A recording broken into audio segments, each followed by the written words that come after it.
नमस्कार दोस्तों, OCN network में आपका स्वागत है। मैं हूं ओमकार चौधरी। शुरू में ही एक निवेदन है, जिन्होंने अभी तक चैनल को सब्सक्राइब नहीं किया है, कृपया सब्सक्राइब कर लें। अगर आपको प्रोग्राम अच्छा लगता है, कंटेंट अच्छे लगते हैं तो लाइक ज़रूर करें, फॉरवर्ड करें अपने मित्रों को और ऑल वाला बटन दबाएं, आइकॉन बेल वाला, ताकि जो भी आपको आने वाले प्रोग्राम हैं, वीडियो हैं, उनके नोटिफिकेशन समय से मिल सके। अब आते हैं आज के विषय पर। 2-3 बयान हैं, उनका संदर्भ लेते हुए आगे बढ़ेंगे। लेकिन कई दिन की विलुप्ति के बाद, अदृश्य होने के बाद, बुधवार को डोनाल्ड ट्रंप कैमरों के सामने प्रकट हुए हैं और अन्य विषयों के अलावा उन्होंने भारत पर जो भारी भरकम 50% टैरिफ थोप रखा है, उस पर उन्होंने एक सफाई देने की कोशिश की है। किसी बाइक का जिक्र किया है, 200% उस पर भारत ने टैरिफ लगा रखा था। मतलब ये कहने की कोशिश कर रहे हैं कि इसलिए मेरा दिमाग घूमा हुआ था, इसलिए मैंने ये 50%। लेकिन इनके बयान बदलते रहे हैं। कभी कहते हैं कि रूस से चूंकि बहुत बड़े पैमाने पर भारत ईंधन खरीदता है, उसको रिफाइन करता है, उससे मुनाफा कमा रहा है। कभी दूसरे बहाने होते हैं और जो इनके चंपुओं की फौज है, जिनमें इनके वित्त मंत्री भी हैं स्कॉट बेसेंट, इनके आर्थिक सलाहकार हैं पीटर नवारो, ये सब जिस तरह की बयानबाजी और बकवासबाजी पिछले कुछ दिनों से कर रहे हैं, उसने आग में घी का काम किया है और जो मतभेद हैं उनको और ज़्यादा बढ़ाया है और जो एक अविश्वास की खाई है उसको और चौड़ा किया है। डोनाल्ड ट्रंप ने ये भी कहा बुधवार को, जब कई दिन के बाद कैमरों के सामने आए, कि भारत हमारा अच्छा मित्र है।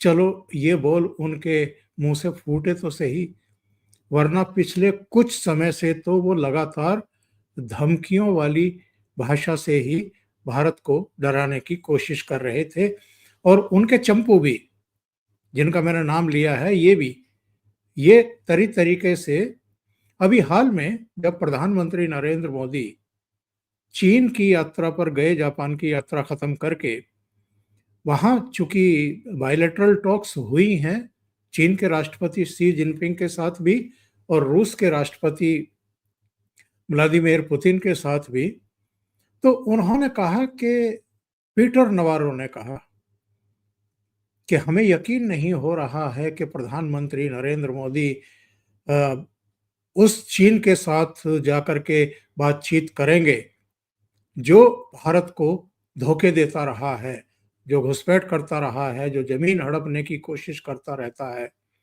और राष्ट्रपति पुतिन के साथ वो इस तरीके से बायलैटरल टॉक्स करेंगे।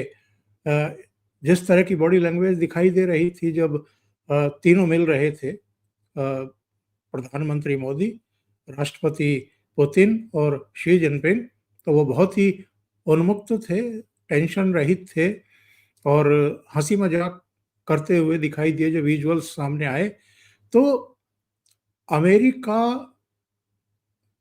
कहाँ कहाँ से जला है, ये विजुअल्स देख करके आप इससे अंदाजा लगाइए कि नवारो के बयान, उसके बाद जो आपके राष्ट्रपति हैं ट्रंप, उनके सुर जिस तरीके से बदले हैं। और शुरू में तो उनके कुछ और बयान आए थे।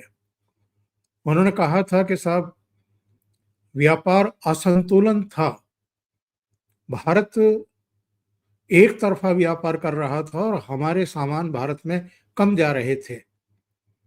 इसके अलावा भी कई बातें उन्होंने कही थी। वो विजुअल्स देखने के बाद सफाई देने की कोशिश की थी और एक तरीके से जो नुकसान होते हुए अमेरिका और उसके रणनीतिकार, उसके थिंक टैंक देख रहे हैं, उसको किसी तरीके से संभालने की कोशिश है।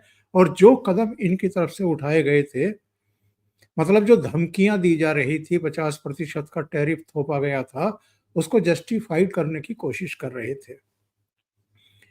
लेकिन शायद डोनाल्ड ट्रंप और उनके ये चंपू जो आजकल ज्यादा ही चहक रहे हैं माइक पर आकर के, ये भूल जाते हैं और अतीत की घटनाओं को भी भूल जाते हैं कि भारत तीन चार चीजें बर्दाश्त नहीं करता है।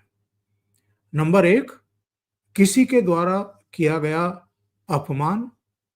नंबर दो, किसी के द्वारा किया गया किसी भी तरह का अवांछित हमला, यानी बिना उकसावे के किया गया हमला। तीसरी बात, ये जो रोज रोज की धमकियां हैं ये।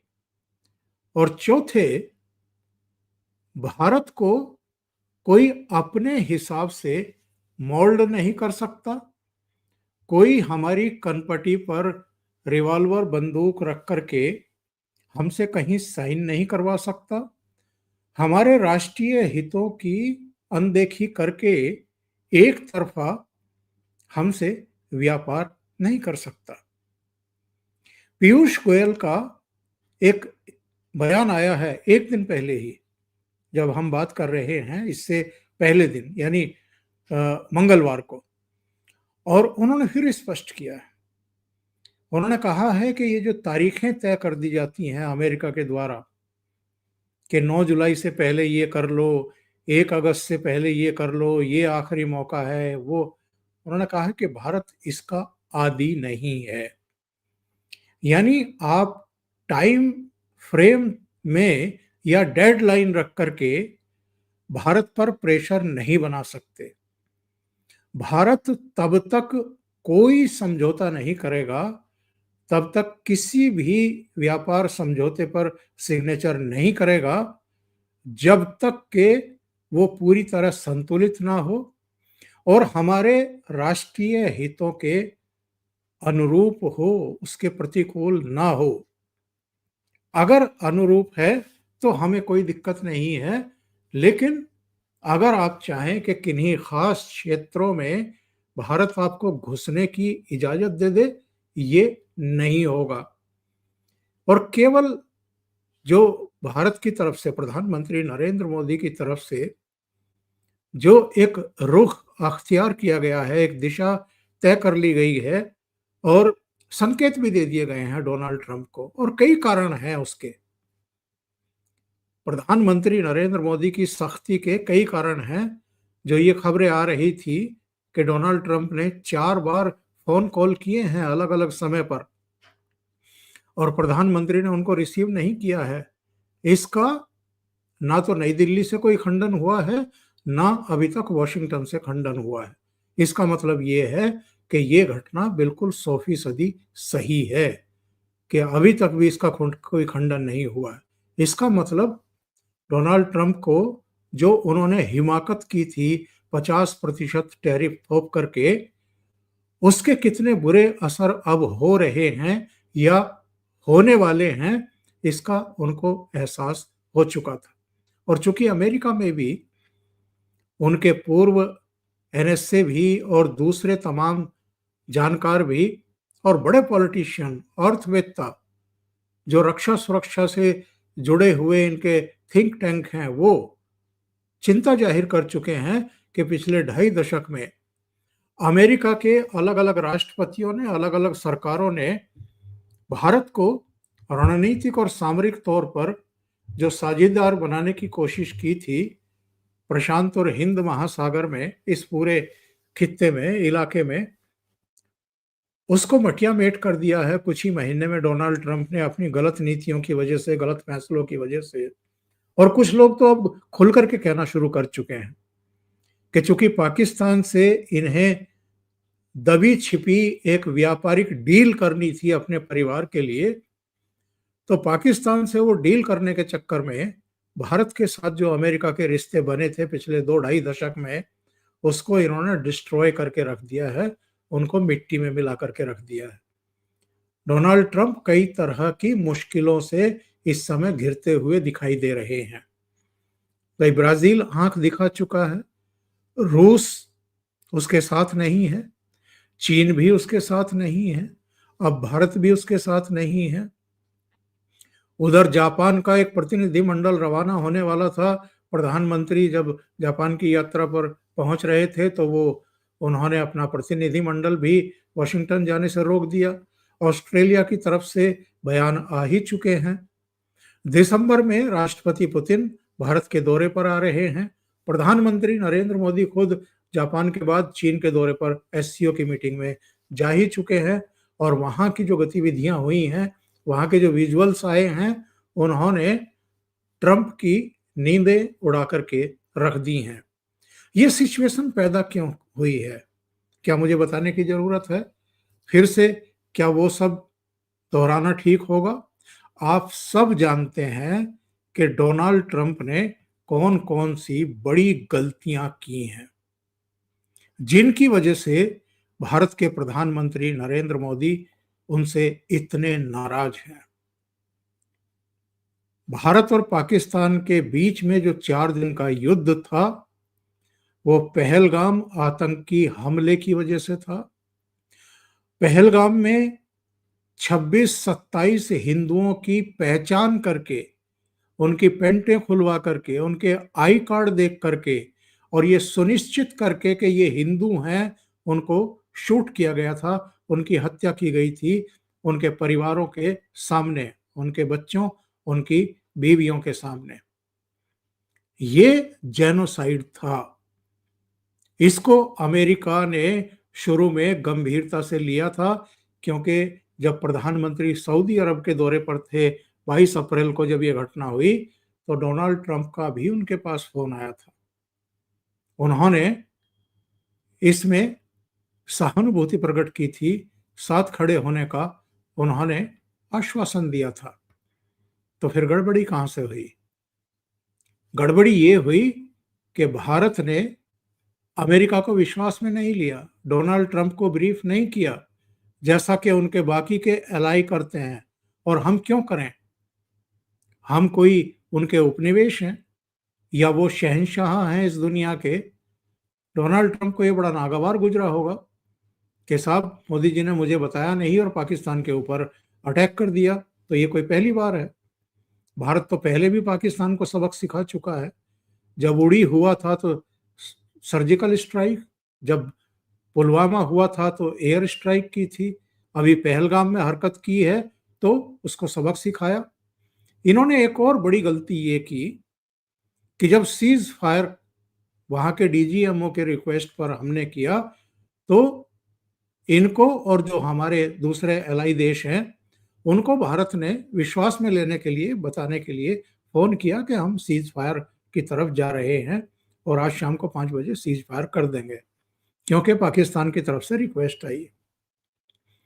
डोनाल्ड ट्रंप ने भारत प्रेस कॉन्फ्रेंस करता, सीज फायर का ऐलान करता, उससे पहले शांति का नोबेल लेने के चक्कर में अपनी तरफ से सोशल मीडिया मंच पर सीज फायर का ऐलान कर दिया। इसको लेकर के प्रधानमंत्री नरेंद्र मोदी का माथा ठिनका कि ये इन्होंने, जो एक गरिमा, एक मर्यादा होती है, जो कूटनीतिक एक रिश्तों का लिहाज होता है, वो भी ताक पर रख दिया श्रेय लेने के चक्कर में।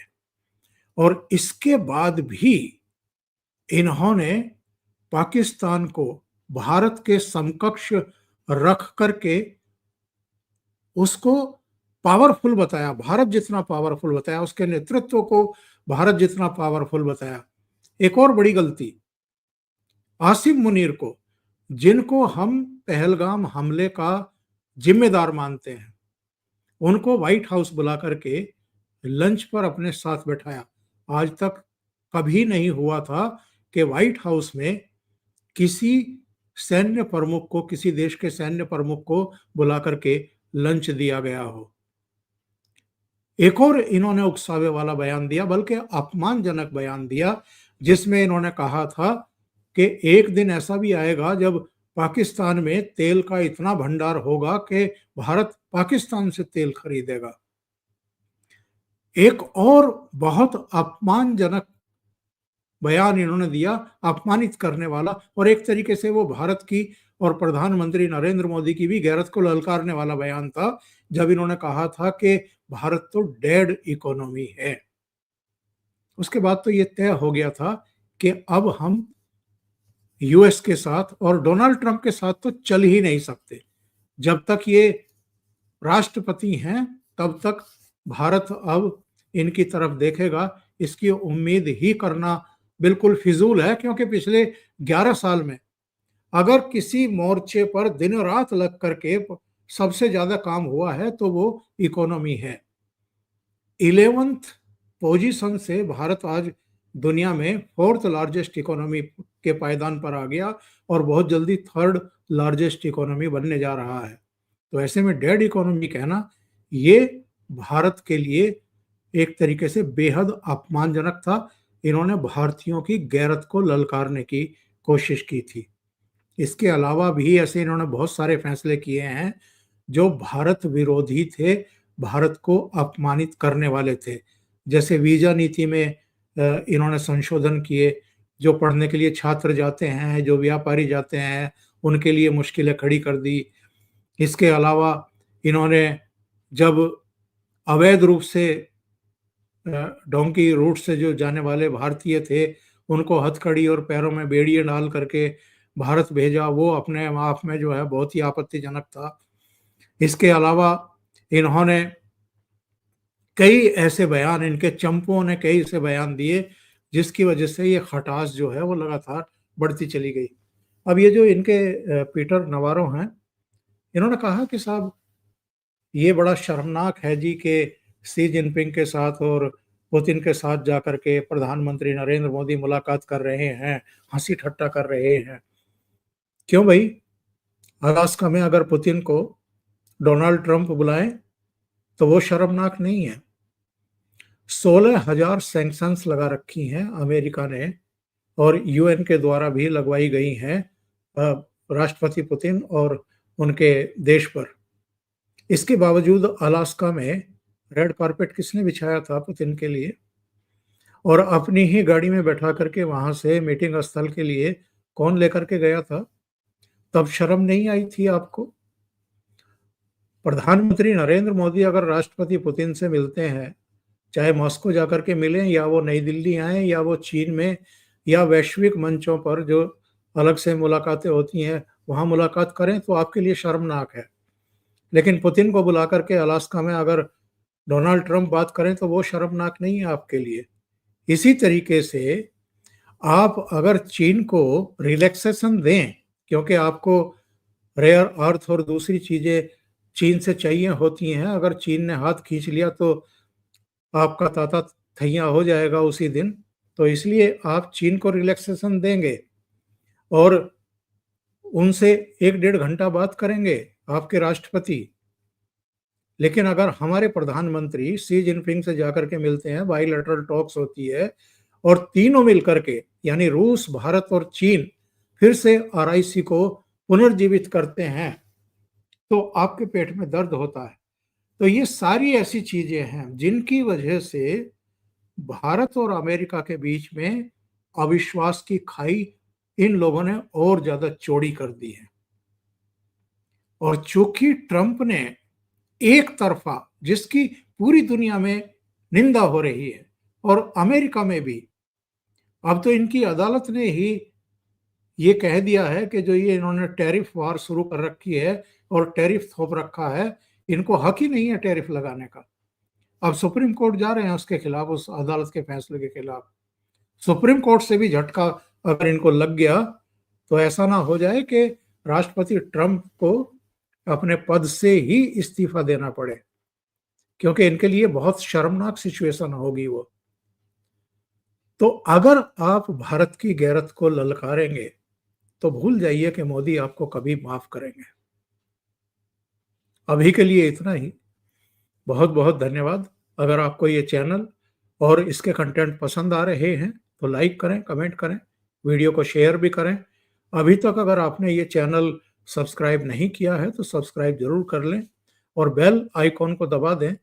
उसमें भी ऑल वाला बटन दबाएं ताकि आगे आने वाले वीडियो और उनके नोटिफिकेशन आपको मिल जाए। दूसरे, अगर आप चैनल को कंट्रीब्यूट करना चाहते हैं तो नीचे क्यूआर कोड आपको दिखाई दे रहा होगा और नीचे लिंक भी दिए हुए हैं, वहां जाकर के आप कंट्रीब्यूट कर सकते हैं। बहुत बहुत धन्यवाद। नमस्कार।